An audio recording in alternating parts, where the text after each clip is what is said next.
Alright. So we have here a brand new Dell Latitude 3440. The box is a pretty plain black box, which I assume is a recycled box, as what many laptops and cell phone manufacturers do now. There's nothing much on the box really, no name, no specs, and just some small regional regulatory and government custom stuffs. Upon opening the box, we can see the laptop inside a thin eco bag thingy and a small compartment at the bottom, which contains the power cord and the power adapter. The power cord uses a 3-prong type of connection, which you'll need to plug into the power adapter. And the power adapter looks nice, with an embossed Dell logo, and it is really small for a 65-watt adapter. The cable is long, thick and nice as well, and look at that. We have a USB Type-C power charger. Nice. This means the laptop can be charged using a universally recognized USB Type-C charger. Love it. We also have some paperwork here. Some Latitude 3440 safety and regulatory information, which, let's face it, I will not be reading, so let's put that aside and go to the main event. The Dell Latitude 3440 itself. We have a nice welcome to Dell. Let's do great things together note here in the Think Eco bag case. And we have the laptop itself. I love the color and textured body here with a shiny embossed Dell logo. This is a heavy one. It has a smaller frame for a 14-inch laptop, but it is heavy. This unit comes with a licensed Windows 10, but no MS Office license though, only the standard 30-day trial for MS Office. Almost the whole body of the Dell Latitude 3440 is made up of plastic. Based on my very reliable magnetic test, where I basically put a magnet all over the body of the laptop and see where the magnet will stick, the only metal part here is the side of the lid. That's only where the magnet sticks. But then again, maybe some metals in the monitor inside the case is the one being magnetized, so I don't know. Let's just settle for maybe 97% of the Latitude 3440 is made up of plastic.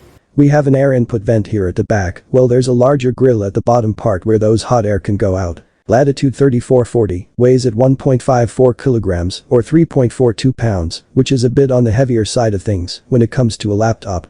It measures 8.6 by 12.7 inches for its width and height. The thickness is 0.66 inch in the front side and 0.73 inch in the back side. As mentioned earlier, this is a compact size for a 14-inch laptop, at least compared to other 14-inch laptops I have used. The lid side cover is really nice to look at, but it is a fingerprint magnet. I've handled this laptop for only about 5 minutes since the unboxing, and look how much smudge can be seen here already. Latitude 3440 is not a one-hand opening laptop.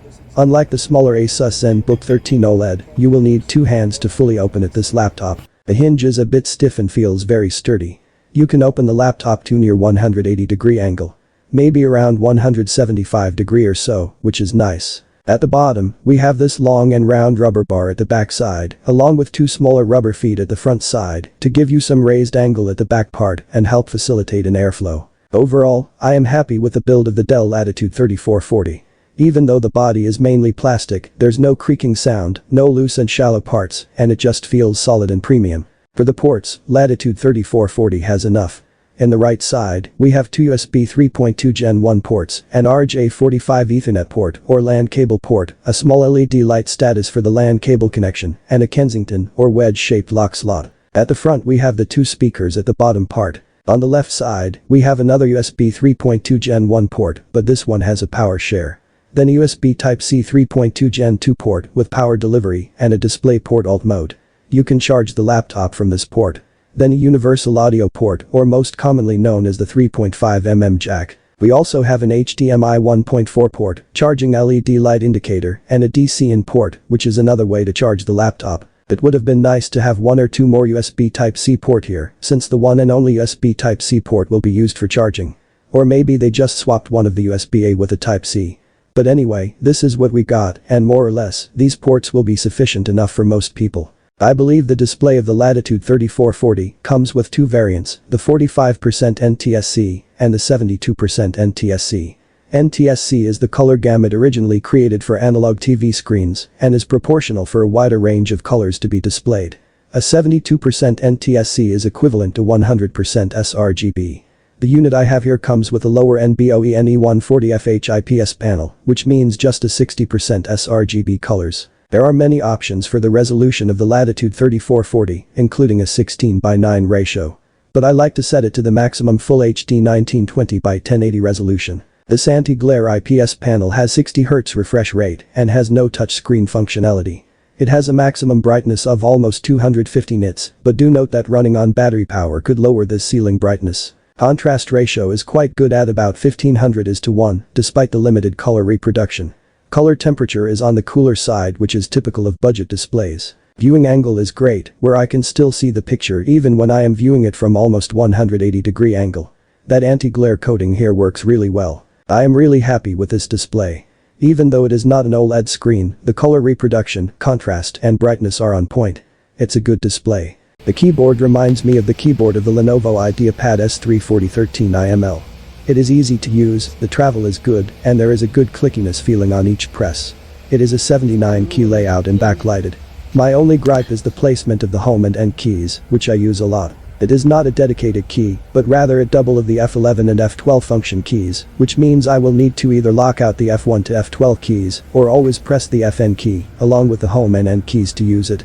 This is a personal preference thing though, so for others, this might not be an issue. To get a better idea on how good this keyboard is, listen to this.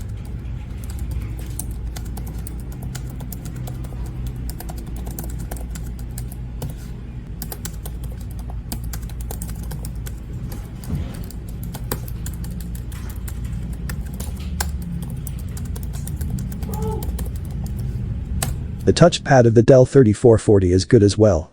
It's a precision click pad with multi-touch gesture support. It's really smooth to touch, so I assume it is made of glass.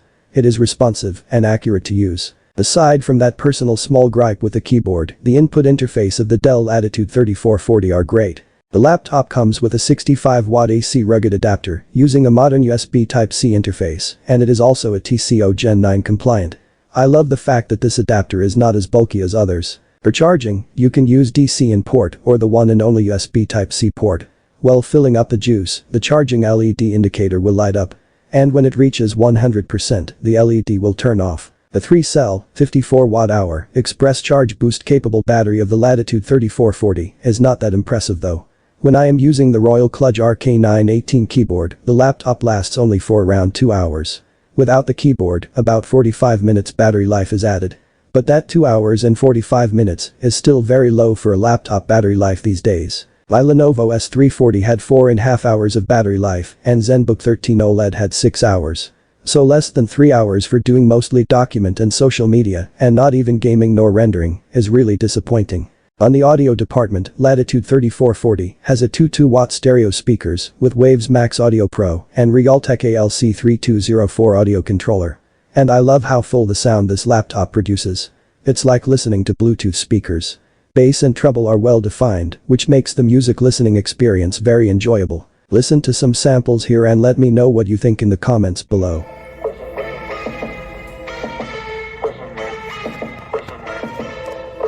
Oh, stuffing that one home for the Orlando Magic, the headband can slam holla, #1 on ambient.com.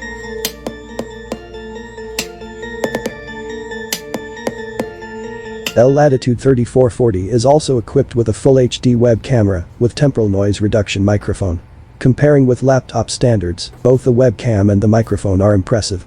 It produces a very decent video, which are truly 1080p with 1920 by 1080 resolution.